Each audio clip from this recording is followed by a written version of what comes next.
अस्सलाम वालेकुम दोस्तों, इमेजिन करें एक ऐसी कंट्री जहां पर 40 साल पहले वहां के लोग ऑलमोस्ट हर बंदे के पास वहां पर सफ़र करने के लिए सिर्फ साइकिल का ऑप्शन था। वो लोग काम करते थे एक छोटे छोटे फॉर्म्स में, कुछ पैसे होते थे उनके पास। इनफैक्ट 1978 की बात है, चाइना की जो पूरी इकोनॉमी थी वो हमारे पाकिस्तान से भी कम थी और जो बाकी अफ्रीकन कंट्रीज़ हैं उनसे भी कम होती थी।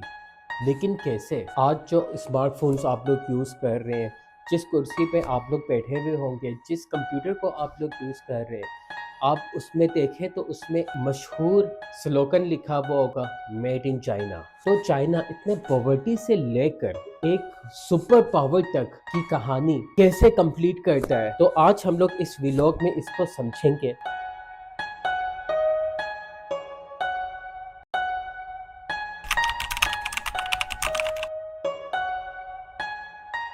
चाइना आज स्मार्टफोन्स बना रहा है, ऐसे ऐसे हाईवेज बना रहे हैं जो पूरी दुनिया को आपस में कनेक्ट कर रहे हैं।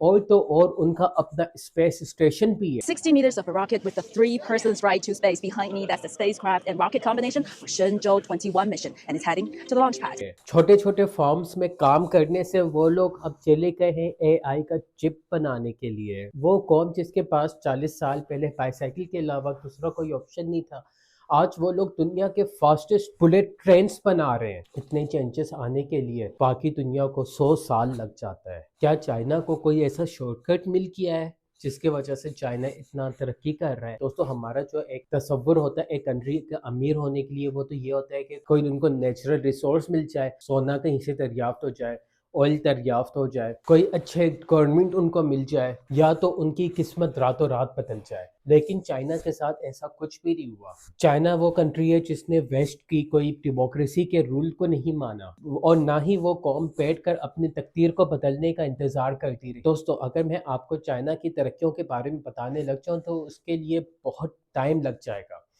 इसलिए इसको शॉर्ट करने के लिए मैं आप लोगों के सामने कुछ पॉइंट्स रखूंगा और उस पॉइंट्स को मैं एक्सप्लेन करूंगा उसी के साथ साथ, ताकि आप लोगों को समझने में आसानी हो। तो दोस्तों, सबसे पहली बात जो हम लोग डिस्कस करेंगे, चाइना के इकोनॉमी और चाइना की ताकत को रिप्रेजेंट करते हैं, उसमें सबसे पहला फैक्ट वो ये है दोस्तों, चाइना ने 800 मिलियन लोगों को पॉवर्टी से सिर्फ 40 साल के अरसे में निकाला, और ऐसी बात हमें हिस्ट्री में कहीं भी नहीं मिलती। दोस्तों, मैं आप लोगों के इल्म में ये बात लाना चाहता हूँ कि 800 मिलियन जो पॉपुलेशन है, जिसको चाइना 40 साल के पीरियड में पॉवर्टी लेवल से ऊपर ले आया था, 800 मिलियन लोग पूरे यूरोप में भी नहीं है। वो ये नहीं था कि उनके पास सोना निकल आया है, उनके पास ऑयल निकल आया है।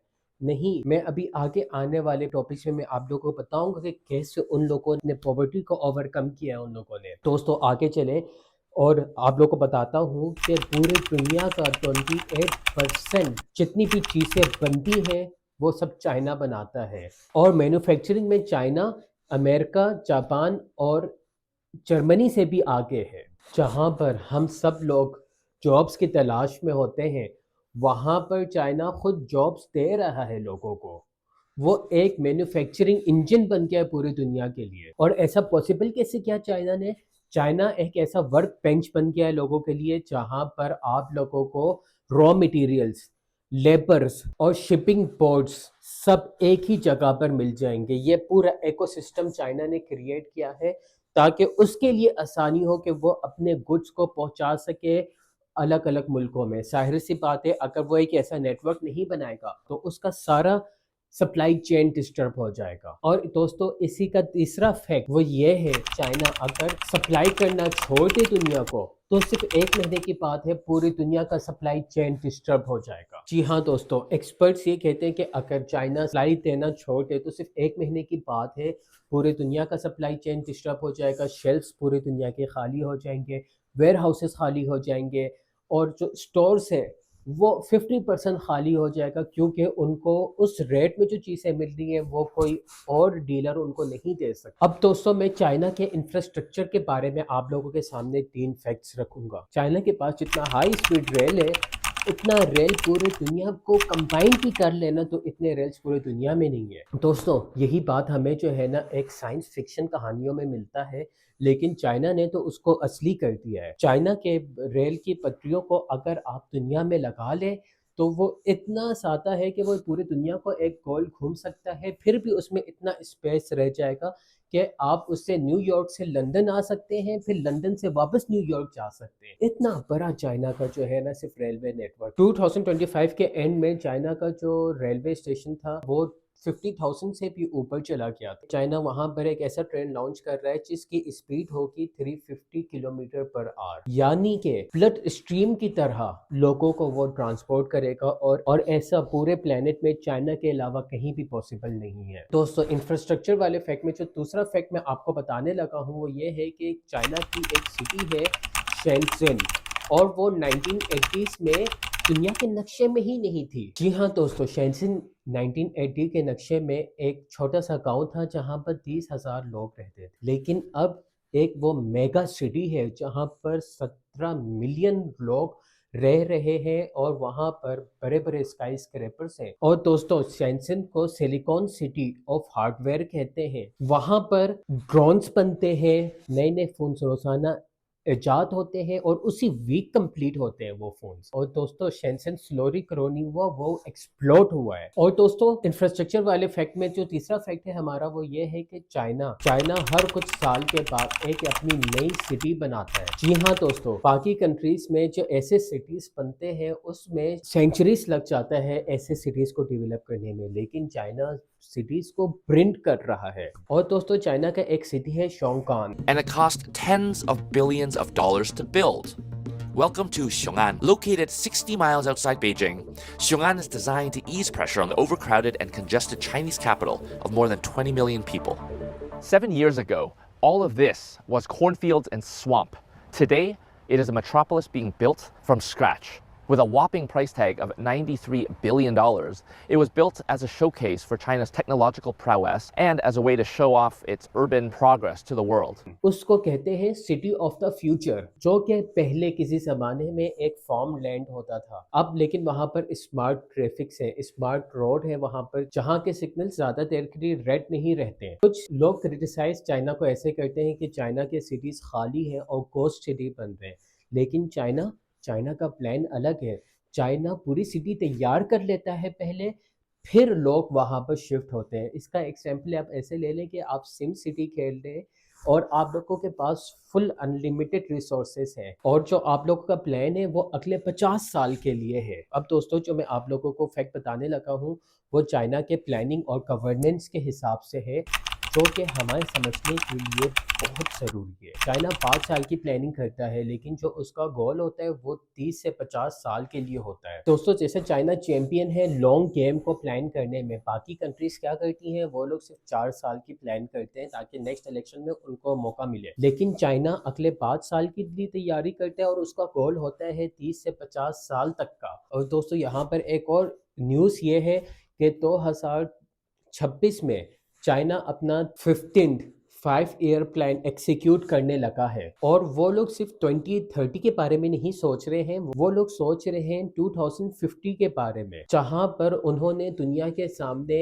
एक the most powerful socialist government के तरह आना है। ये ऐसी बात हो गई है कि आप चेस का गेम खेल रहे हो, गेम में अपना 50वां जाल चल लिया है और आपका जो मुखालिफ है उसने अभी तक अपना पहला जाल भी नहीं चला। दोस्तों, प्लानिंग एंड गवर्नेंस के फैक्ट में जो दूसरा फैक्ट है वो ये है कि चाइना में जो मेगा इंफ्रास्ट्रक्चर के प्रोजेक्ट होते हैं वो अपने स्केड्यूल से पहले ही कंप्लीट हो जाते हैं, और ये बात दुनिया में किसी कंट्री में देखने को नहीं मिलती है। दोस्तों, जब आप प्लानिंग के साथ चलते हो ना तो आप इम्पॉसिबल काम भी पॉसिबल कर लेते हो। दूसरे मुल्कों में जब नया एयरपोर्ट बनाना होता है, ब्रिज बनाना होता है, तो वहाँ पर डिबेट्स चल रहे होते हैं और वहाँ पर प्लानिंग हो रही होती है, जो कि महीने और साल गुजर जाता है उसी में। लेकिन अभी रिसेंटली चाइना ने एक अपना प्रोजेक्ट एक्टिवेट किया है जिसका नाम है सुपर एयर पावर बैंक। दोस्तों, ये एक ऐसा प्रोजेक्ट है जो हवा को कन्वर्ट कर रहा है इलेक्ट्रिसिटी में। Compressed air energy storage station is now up and running in Yingchun in central China's Hubei province. The station operates by pumping air into underground salt caverns during off-peak hours and then releasing the compressed air to generate power during peak demand. Dubbed a super power bank, the station is projected to generate 500 million kilowatt hours of power annually. The project adopts a solution of large-scale, compressed air energy storage system which is completely developed by us. Its single machine capacity can reach 300 megawatt-hours, the energy storage capacity can reach 1,500 megawatt-hours, and the conversion efficiency is close to 70%. The amount of electricity stored at a time can meet the needs of a small or medium-sized city for 5-hour continuous electricity consumption. The construction of the energy storage station started in February of last year with a total investment of around $270 million US. और दोस्तों ये एक ऐसा project है जिसके through China 30,000 घरों को electricity पहुंचा रहा है और ये प्रोजेक्ट उन लोगों ने जो टाइम दिया था लोगों को उससे पहले ही शुरू कर दिया है। वहाँ के लोग ये नहीं कहते कि हम लोग इसको खत्म कर देंगे, वहाँ के लोग कहते हैं कि हमने इस प्रोजेक्ट को शुरू किया और इसको खत्म कर दिया। दोस्तों प्लानिंग एंड गवर्नेंस का जो तीसरा फैक्ट है वो ये है कि चाइना में जो एक पॉलिसी बन जाती है वो पॉलिसी उस वक्त भी ख़त्म नहीं होती है कि जब वो लीडर रिटायर हो जाए। दोस्तों दूसरे कंट्रीज़ में ये होता है कि नई गवर्नमेंट आ जाती है, वो पिछले गवर्नमेंट के सारे प्रोजेक्ट्स को और सारे काम को रुकवा कर अपने नई तरीके से प्रोजेक्ट को शुरू करवाती है, लेकिन चाइना में ये नहीं होता। चाइना की जो गवर्नमेंट है वो अगर रिटायर हो जाए तो उसकी जगह पे जो नया गवर्नमेंट का बंदा आता है वो उसी प्रोजेक्ट को लेके चलता है। वहाँ कोई ऐसा कानून नहीं है कि पिछले प्रोजेक्ट को और पिछले सारे काम को रुकवा कर फिर अपने तरीके से नया काम को शुरू करो। अब दोस्तों हम लोग जिस फैक्ट के बारे में बात करेंगे वो है चाइना की इंडस्ट्री के बारे में, चाइना के टेक्नोलॉजी के बारे में, कि चाइना दुनिया का 70% सोलर पैनल्स बना रहा है, दुनिया का 1.5 स्टील बना रहा है, मेजॉरिटी ऑफ ईवी बैटरी वो भी चाइना में बन रही है। जब मैं ये वीडियो बना रहा था तो इस वीडियो के बनाते हुए जो इन्फॉर्मेशन मुझे कलेक्ट कर रहा हूँ तो कुछ सोर्सेज से मुझे ये भी पता चल रहा है कि 80% सोलर पैनल्स चाइना बना रहा है। अगर एक जगह पर 5 सोलर पैनल्स हैं तो ये यकीनी बात होगी कि उसमें से 4 सोलर पैनल्स तो चाइना के होंगे। फिर दोस्तों ईवी की रेस में आप लोग चाइना को देख लें कि चाइना कहाँ पर है। चाइना BYD, हेवल और ऐसे ऐसे मुख्तलिफ गाड़ियाँ इतनी निकाल चुका है कि चाइना पूरी दुनिया के साथ कंपटीशन नहीं कर रहा, चाइनीज खुद चाइनीज के साथ कंपटीशन कर रहे हैं और एक यूनिक चीज़ कस्टमर्स को लाकर दे रहे हैं। फिर दोस्तों चाइना का एक फेस था वो 25 साल का था जिसमें चाइना को कॉपी कैट कहा जाता था कि वो दुनिया की हर चीज़ से कॉपी करता था। दोस्तों चाइना के पास एक ऐसा वक्त आया था कि जब नोकिया के फ़ोन्स थे, जब सैमसंग के फ़ोन्स आ रहे थे और उससे पहले जो आईफोन्स था चाइना उन सब को कॉपी किया करता था। ये सब हमें पता होगा, हम सब ने बचपन में एक ऐसे फ़ोन्स यूज़ किए होंगे जो कि नोकिया का कॉपी होता था और वो मेड इन चाइना होता था। अब चाइना उस फेज़ से निकल आया है और चाइनीज़ को इस चीज़ का पता था कि अगर हमने दुनिया में तरक्की करनी है तो हमने दूसरों के रूल्स में नहीं चलना है बल्कि अपना रूल खुद बनाना है। और अब चाइना ऐसे ऐसे इनोवेशंस कर रहा है और ऐसी ऐसी चीज़ें दुनिया के सामने लेकर आ रहा है कि दुनिया चाइना को देखकर हैरान है कि चाइना कहाँ से ये सब चीज़ें बना रहा है। दोस्तों इंडस्ट्री और टेक्नोलॉजी फैक्ट का जो आखिरी फैक्ट है वो ये है कि चाइना अब इस स्टेज में है कि वो दुनिया में सबसे ज़्यादा पेटेंट को फाइल करता है। पेटेंट क्या होता है दोस्तों? पेटेंट वो चीज़ होती है जो एक इन्वेंशन एक बंदे ने किया है और वो इन्वेंशन गवर्नमेंट के साथ गवर्नमेंट का स्टैम्प लग जाता है कि वो इन्वेंशन का नाम उसके अलावा कोई यूज़ नहीं कर सकता है। उस इन्वेंशन को जो रॉयल्टी है उस बंदे के अलावा किसी और को नहीं जा सकती है।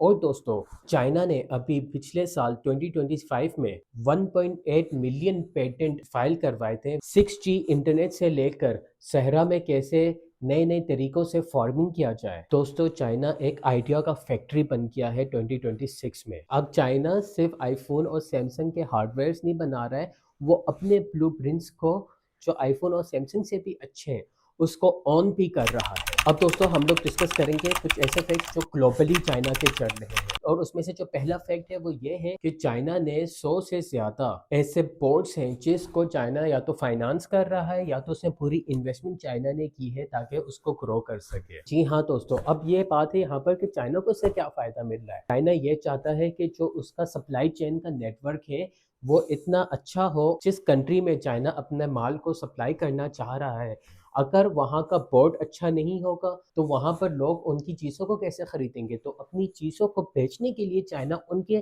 पोर्ट में इन्वेस्ट कर रहा है और उनके पोर्ट के ऊपर फाइनेंस कर रहा है। चाइना का जो बेल्ट एंड रोड इनिशिएटिव है, चाइना इसके थ्रू चाहता है कि लोगों तक ऐसा एक्सेस बना ले कि उसकी जो चीज़ें हैं वो लोगों तक एक तो कम कॉस्ट में पहुँचे और कम टाइम पे पहुँचे। और चाइना इस चीज़ में ऐसा एक्सपर्ट बन रहा है कि या तो वो उसको फाइनेंस करता है उन चीज़ों को, या तो वो चाइना उनको सपोर्ट करता है ताकि उसकी चीज़ें उस तक वक्त पर पहुँचे और वो जो है एक मास्टर बनकर रहे पूरी दुनिया के सप्लाई चेन का। अब दोस्तों जो बहुत इंपॉर्टेंट चीज़ है वो ये है कि चाइना के कल्चर के बारे में कुछ फैक्ट्स है वो मैं आप लोगों को बताता हूँ। और सबसे पहला फैक्ट ये है, चाइनीज़ जो वर्ड यूज़ करते हैं क्राइसिस, बहरान, जिसको चाइनीज़ में वैची कहते हैं, जिसका मतलब चाइनीज़ अक्सर डेंजर और अपॉर्चुनिटी में निकालते हैं। तो दिखाता है कि वो लोग कितने स्ट्रेटेजिकली सोच रहे हैं चीज़ों के बारे में। यानी आप इनके इस बात से सोच का अक्कासी कर सकते हैं कि इनका माइंड चलता कैसे है। ये लोग हर खतरे को एक मौके की तरह देखते हैं और वहाँ से एक अपना फ़ायदा निकालते हैं। इसमें मैं आप लोगों को एक स्टोरी बताता हूँ। 1980 में 1980s में एक चाइनीज़ लीडर था। उसने एक बात की, उसने ये कहा कि पहले कुछ लोगों को अमीर होने दे दो और वो बाकी लोगों को अमीर कर देंगे। यानी कि इसको ऐसे समझें कि अगर आपके पास बहुत सारी लकड़ियां हैं, आप सारी लकड़ी को एक साथ नहीं चलाएंगे, आप एक लकड़ी उससे उठाएंगे और एक लकड़ी को कोने से लगाएंगे उस पर आग, और एक दफ़ा उस पर आग लग जाए तो जब वो सही से आग लग जाएगा उस पर, तो आप लोग बाकी लकड़ियों को भी उसके ऊपर डालेंगे कि अब वो आग पकड़ ले। इसी तरह चाइनीज़ लीडर ने जो चाइना के साहिली इलाके थे पहले उन सबको अमीर होने दिया और उन सबको तरक्की करवाया। फिर जब वो सारे तरक्की हो गए, फिर उन लोगों ने बाकी चाइनीज़ के जो अंदर के एरियाज़ थे उन सबको भी तरक्की करवाया। वो एक बंदा खुशहाल हो जाए वो बाकी हर बंदे को खुशहाल कर देता है, और ऐसे करके चाइना आज जिस स्टेज पर है वो इसी तरह है। तो दोस्तों हमारा फैक्ट यहाँ पर ख़त्म होता है, लेकिन चाइना के ऊपर मैं यहाँ पर आप लोगों को बताने लग जाऊँ तो हमारा पूरा दिन इसमें लग जाए। 40 साल के पीरियड में जो चाइना ने तरक्की किया है वो एक ह्यूमन हिस्ट्री में हमें एक नामुमकिन चीज़ नज़र आती है, लेकिन हर चीज़ पॉसिबल है अगर इंसान उसमें वक्त दे, उसमें प्लान करे। और चाइनीज़ लीडर के हिसाब से इंसान, कोई भी कौम हो, वो इनफरादी तरक्की नहीं कर पाती है जब तक पूरी कौम मिलकर एक दूसरे को शाना पशाना लेके ना चले। और ये सारे फैक्ट्स जो मैंने आपको बताए हैं इससे हमें इस चीज़ का पता चलता है कि चाइना अपने लक की वजह से आगे नहीं बढ़ा, बल्कि चाइना ने मेहनत की है, चाइना ने सब्र किया है, और फिर चाइना को जो आज मुकाम मिला है वो फिर उस मुकाम तक पहुंचा है। चाइना हमें ये दिखाता है कि अगर एक कौम गरीब है वो मेहनत करके अपने फ्यूचर को डिज़ाइन कर सकती है। तो अब हम लोग क्या सोच रहे हैं, हम लोगों को भी चाहिए है कि हम लोग चाइना से कुछ सीखें और अपने कंट्री को, अपने मुल्क को हम लोग तरक्की की तरफ लेके जाएं। और मैंने आप लोगों के सामने जितने भी फैक्ट्स रखे उसमें से जो फैक्ट आप लोगों को अच्छा लगा है मुझे लास्ट में कमेंट में मेंशन करें, और हम लोग मिलते हैं एक अगली वीडियो में एक नए टॉपिक के साथ। और अगर आपने AR द एनालिस्ट के चैनल को सब्सक्राइब नहीं किया उसको सब्सक्राइब भी लाजमी कर लें ताकि ऐसे वीडियोस आपको पहुंचते रहें। और इस वीडियो को लाइक कर दीजिएगा और इसको अपने दोस्तों के साथ भी शेयर करिएगा। मिलते हैं हम लोग अगली वीडियो में, अपना ख्याल रखिएगा।